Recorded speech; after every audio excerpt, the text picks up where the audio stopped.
Owen Ronayne here for Joe. I'm in EA Dice's Stockholm studios, very swanky if I do say so myself, and I'm here to play Star Wars Battlefront II. Cue the Star Wars music there. Star Wars. Don't have the rights to the theme from Star Wars.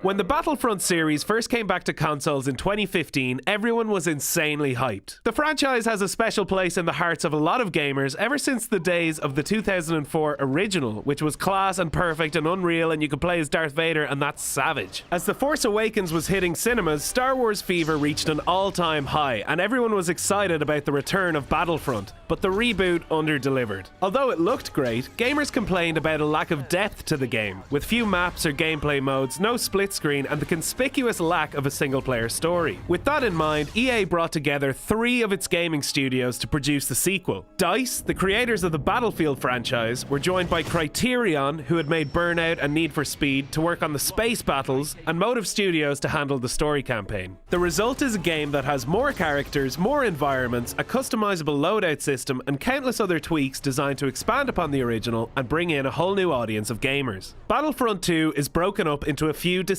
modes. There's Arcade, the easiest to play and the quickest to jump into with friends, which also has offline split-screen co-op and versus. Galactic Assault is Battlefront's main game mode, with all the action of troopers, heroes, and vehicles, just like Battlefield 1's Conquest. Starfighter Assault is just for the outer space dogfights, and I had some of the most fun whizzing around these maps. There's something about sending your X-Wing into a backflip and taking out an enemy ship that's just so cool, and the controls handle really well. There's also Heroes vs Villains mode, where you get to play as some of the main characters from the series in a good versus evil face-off. Shout out to Yoda, claiming lads there, left, right and centre. Then, the single-player campaign sees you play as Iden Versio. In a storyline set right after the tail end of the Return of the Jedi, it serves to bridge a gap between episodes 6 and 7. It feels great to have so many tie-ins with both the old and new movies, and the angle of playing as a trooper for the Empire gave it a fresh feel. However, the game courted a little bit of controversy recently with the inclusion of loot crates,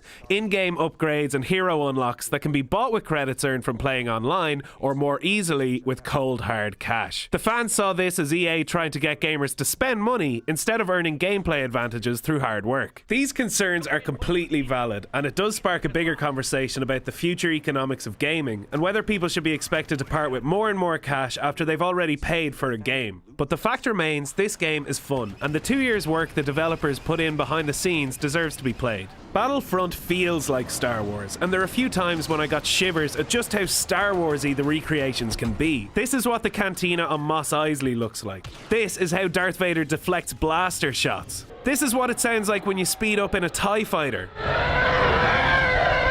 Everything from the level design to the characterization to the sound production is spot on. Is that enough to merit with you parting with your hard-earned lucre? That'll be up to the consumer, but the game is out in Ireland now. So whether it's Empire or Rebellion, drop us a line in the comments to let us know which way you'll be leaning. Good.